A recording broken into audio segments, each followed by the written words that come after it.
भगवान को पुकारें, भरोसा रखें। इखलाक में जो दब जाए वो जेर नहीं होता, ताकत पे जो इतराए वो शेर नहीं होता, और दरबारे इलाही से मायूस ना हो ऐ बंदे, देर तो होती है मगर अंधेर नहीं होता। और इसलिए विश्वास करना बहुत कठिन। श्याम से दिल को लगाना कोई मजाक नहीं, जीते जी जान से जाना कोई मजाक नहीं। कामी क्रोधी लालची इनसे भक्ति न होए, भक्ति करे कोई सूरमा, जाति वरण कुल खोए। भगवान को याद, बस हम देखते हैं आप कौन कहता है मुझे होश नहीं। आप देख रहे हैं, ठीक है। कितना सुंदर नाम वसुदेव, वासुदेव भगवान का नाम ही से, जिनमें देवत्व का निवास हो, देव का निवास हो, देव प्रकट हो गए हो। और देव की मति कौन, बुद्धि कैसी, जो परमात्मा की हो गई हो, देव की, अपनी नहीं, देव की, जो भगवान की हो जाए भक्ति। ये भक्ति और ज्ञान जो जिसमें केवल भगवान शेष रह जाए वह ज्ञान, और जो भगवान की हो जाए जिसकी बुद्धि वो भक्ति। ये भक्ति और ज्ञान। अच्छा, इनको बांध कौन किसने रखा? कंस ने। ये देहा भी मान ही कंस है, पर कंस को यह पता नहीं कि कंस वसुदेव जी देवकी जी के देह को बांध सकता है, पर नेह को नहीं बांध सकता। देह बंधन में है, लेकिन इनके मन का नेह तो परमात्मा के बंधन में है। यह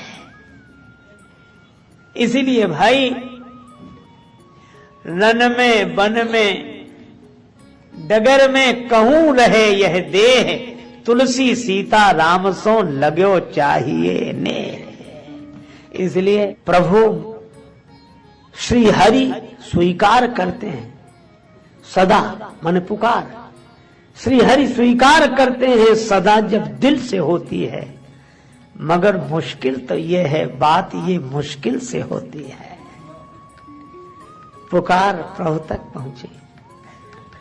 भगवान के आने के पहले शेष भगवान आए,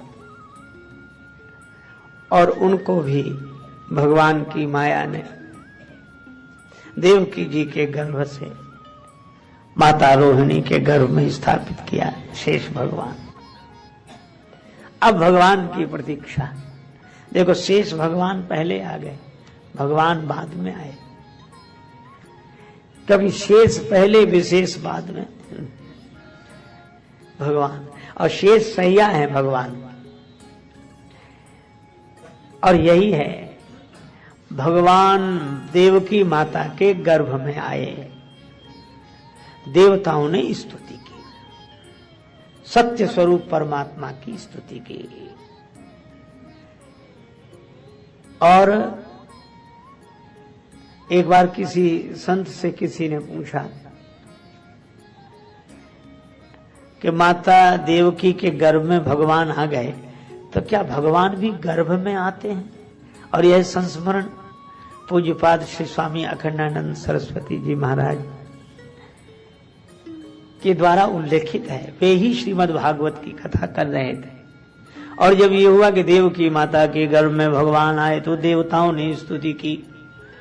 तो इस प्रसंग की चर्चा पूज्य स्वामी जी महाराज कर रहे थे, तो एक श्रोता खड़े हो गए कि भगवान भी गर्भ में आते हैं, फिर भगवान में साधारण आदमी में क्या अंतर रहा? भगवान भी गर्भ में आए, भगवान कोई हमारी तुम्हारी तरह है भगवान।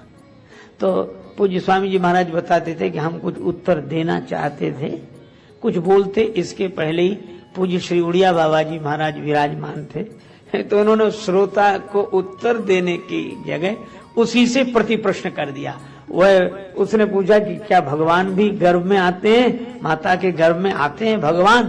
तो उड़िया बाबा जी ने कहा, क्या भगवान माता के गर्भ में नहीं है? जब तुम कहते हो कि सब जगह है, ईशावास्यमिदं सर्वम यत्किंच जगत्याम जगत इदम सर्वम ईश आवास्य, सब जगह परमात्मा है। तो जब सब जगह है तो माता का गर्भ क्या सब जगह से अलग है? कण कण में है, क्षण क्षण में है, भीतर बाहर इधर उधर सब जगह है, बस माता के गर्भ में ही नहीं है। क्या अजीब बात है। सब जगह है, भीतर बाहर कण कण क्षण क्षण में सब जगह, बस मूर्ति में नहीं है। अरे भाई, भगवान सर्वत्र हैं, सब में हैं, सब जगह हैं। और इसीलिए तो भक्ति स्वतंत्र, भक्ति इसी अर्थ में स्वतंत्र है। देखो, आपको मामा की भक्ति करनी हो तो वहां जाना पड़ेगा जहां मामा है, माँ की भक्ति करनी पड़े तो वहां जाना पड़ेगा जहां माँ है, बाप की भक्ति करनी तो वहां जाना पड़े जहां हैं पिताजी। लेकिन भगवान की भक्ति करनी पड़े तो कहीं नहीं जाना, आप जहां हैं वहीं शुरू करो, क्योंकि वो तो वहीं है, सब जगह। इसीलिए भक्ति स्वतंत्र। अच्छा, किसी नाम में पुकारो, सब नाम उनके हैं, किसी रूप में का ध्यान करो, सब रूप उनके हैं, और सब जगह वे हैं, सब नामों में वे हैं, सब रूप में वे हैं। इसीलिए भगवान से कहा, हम किस नाम से पुकारें कि आ जाएं? भगवान ने कहा, ये तुम्हारे लिए छोड़ दिया, तुम जिस नाम से पुकारो आएंगे हम ही, तुम जिस रूप में देखो आएंगे हम ही, तुम जहां बुलाओ हम वहीं होंगे। यही बात है। तो भगवान माता देवकी के गर्भ में आए, भीतर आए भगवान। और कितनी अद्भुत बात है, भगवान भीतर से ही प्रकट होते हैं, भक्ति के भीतर से प्रकट होते हैं। अच्छा, एक अद्भुत बात, भगवान जब प्रकट हुए, एक अनोखी बात है। काली अंधेरी रात, चारों तरफ अंधकार, अंधेरा ही अंधेरा, सूझना अपन हाथ पसारा, अपना हाथ भी अपने को न दिखे, ऐसा अंधकार। ऐसे दयालु परमात्मा को छोड़कर किसकी शरण में जाया जाए? भगवान अंधेरे में आए, भगवान जेल में आए, भगवान रात में आए। और कितनी अद्भुत बात, क्या ऐसा करुणाधनी और कौन होगा? अगर कोई जेल का बंधन तोड़कर उन तक नहीं पहुंच सकता, कोई बंधन तोड़कर उन तक नहीं पहुंच सकता, तो वे करुणाधनी बंधन स्वीकार करके आ जाते हैं। तो तुम हम तक नहीं पहुंचते तो हम तुम तक पहुंचेंगे। वही बात है, श्री रामचरितमानस में उल्लेख है, जटायु जी के पंख कट गए, धरती पर पड़े थे, पर आंख बंद किए, राम राम राम। किसी ने जटायु जी से कहा, अब तो आपके पंख कट गए, अब भगवान तक कैसे पहुंचेंगे? यह तो दुर्भाग्यपूर्ण रहा। जटायु जी ने कहा, यह तो सौभाग्य है। क्यों? पंख होते तो जिम्मेवारी मेरी थी कि उड़कर भगवान के पास जाऊं, और पंख नहीं रहे तो अब जिम्मेवारी भगवान की है, तो भगवान की जिम्मेवारी है, अब मेरी नहीं है। वसुदेव देवकी जी भी यही सोचते हैं कि अगर जेल में न होते तो जिम्मेवारी हमारी थी कि हम भगवान के धाम में चलकर जाएं, भगवान के तीर्थों में चलकर जाएं। लेकिन अगर हम जेल में हैं तो अब भगवान के पास जाने की हमारी जिम्मेवारी नहीं है, अब तो भगवान को हमारे पास आने की जिम्मेवारी है। अब भगवान का दायित्व है कि वो आए। अच्छा, एक बात है, मैं क्या कहूं, मारीच जा रहे थे, हिरण बनकर आए थे, भगवान पीछे चले तो मारीच भागे आगे और देखें पीछे। भगवान ने कहा, जब इधर देख रहे तो उधर काहे को भाग रहे, फिर रुक ही जा, और भाग रहे तो इधर काहे को देख रहे, भागना उधर और देखना इधर। ये बात समझ में नहीं आई। तब मारीच ने कहा कि प्रभु, दो के बीच में ये जिंदगी फंसी है, ये जीवन। क्या? बोले, एक और भाग्य है, एक और भाव है, भाग्य उधर ले जा रहा है और भाव इधर देखने के लिए मजबूर कर रहा है। भगवान ने कहा कि क्या देख रहे?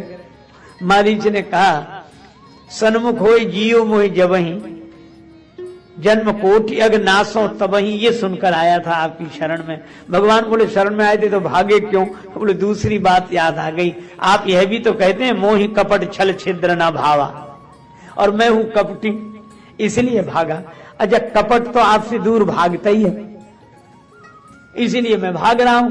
भगवान ने कहा अच्छा सो तो ठीक है कि भाग तो रहे हो, लेकिन इधर क्या देख रहे हो? मारीच ने कहा कि ये देख रहे हैं कि मैं तो आपके पास नहीं आ सकता क्योंकि कपटी हूं, लेकिन मैं ये देख रहा हूं क्या आप भी मुझ तक नहीं आ सकते?